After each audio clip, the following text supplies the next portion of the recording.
कहानी का नाम है मैंने खून किया है। हाँ सर, मैंने खून किया है। ये कहानी मेरे पुलिस स्टेशन में एक रात एक कांपती हुई लड़की के प्रवेश के बाद इसी लाइन से शुरू होती है। मैं उसी पुलिस स्टेशन का प्रभारी था। लड़की लगभग 22 या 23 साल की थी। उसके लंबे बाल थे जो वास्तव में अच्छी तरह से बना रखे थे। गुलाबी शर्ट और गहरे नीले रंग की जीन्स पहने हुए थे। उसकी आंखों पर रात होते हुए भी धूप का चश्मा था। वह एक अच्छे और समृद्ध परिवार से प्रतीत हो रही थी। खैर, मैंने एक लंबा विराम लेने के बाद उससे सांत्वना देते हुए पूछा, तुमने किसे मारा? क्योंकि उसके पहले वाक्य से मैं वास्तव में अभी तक शॉक में था और यह अपेक्षित नहीं था। यह कुछ ऐसा था जो मई अपने कार्यकाल में पहली बार एक्सपीरियंस कर रहा था। वो बोली, मैंने 3 लोगों को मार डाला। मैं ये सुनकर वास्तव में आश्चर्यचकित था। एक लड़की इतनी सुंदर 3 लोगों को मार सकती है और स्वयं पुलिस के सामने सरेंडर करने आई है। पूरी बात मेरे लिए थोड़ी असामान्य थी। मैंने मारा है अपने गार्डनर, मेरे ड्राइवर। और वह थोड़ा रुक गई और रोने लगी। फिर बोली, और मेरी माँ।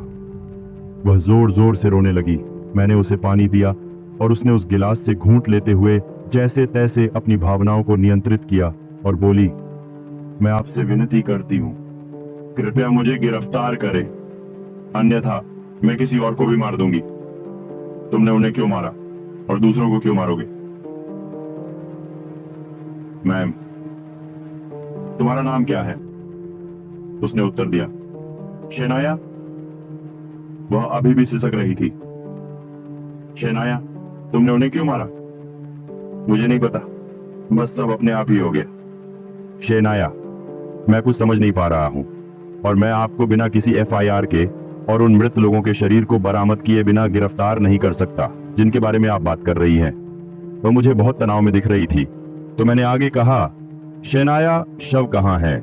मैंने उन्हें अपने बगीचे में दफनाया है। उसकी बातों में सच्चाई लग रही थी, लेकिन वह जो कह रही थी उस पर विश्वास नहीं किया जा रहा था। मैंने उसके घर जाने का फैसला किया। मैं अपने साथ 2 कांस्टेबल भी ले गया। जब हम उसके घर पहुंचे तो वह हमें अपने बगीचे में ले गई और हमें उन स्थानों के बारे में बताया जहां माली और ड्राइवर का शव उसने दफनाया था। मैंने कांस्टेबलों को शवों को खोदकर बाहर निकालने का आदेश दिया। तुम्हारी माँ का शरीर कहाँ है? मैंने शेनाया से पूछा। वो बोली, घर के अंदर। और ये कहकर घर के अंदर चल दी। वह मुझे घर के अंदर ले गई और फिर एक अंधेरे कमरे के सामने रुक गई। अंदर मेरी माँ अंदर पड़ी हुई है। उसने फिर से रोना शुरू कर दिया। मैंने धीरे धीरे कमरे के अंदर जाना शुरू कर दिया। कमरे में इतना अंधेरा था कि कुछ भी देखना मुश्किल था। मेरे पास एक टॉर्च थी, इसलिए मैंने उसे चालू करने का फैसला किया। मैंने पूरे कमरे की तलाशी ली और यह देखकर चौंक गया कि कमरे के अंदर 3 शव पड़े थे। 2 आदमी जो कि शेनाया के माली और ड्राइवर हो सकते हैं, और एक बूढ़ी औरत जो उसकी माँ हो सकती है। यह सब थोड़ा अकल्पनीय था, मगर सत्य मेरे सामने था। मैं सोच रहा था कि शेनाया ने मुझे क्यों बताया कि 2 शव बगीचे में हैं। आह!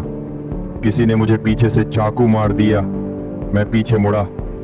मैं यह देखकर हैरान रह गया कि शेनाया मेरे खून से लथपथ दाहिने हाथ में चाकू लिए खड़ी है। क्यों? मैंने कांपती हुई आवाज में उससे पूछा। वह मेरे करीब आई और मेरे पेट में चाकू मारा और कहा, क्योंकि यह मजेदार है। मैं जमीन पर गिर गया और वह मेरी बंदूक लेकर बाहर की ओर भागी। मैंने 2 गोली की आवाज सुनी। उसने मेरे कांस्टेबलों को भी मार डाला।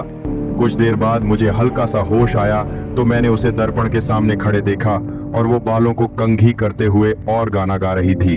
अब तक मैं ये समझ चुका था कि ये लड़की मानसिक रूप से बीमार है।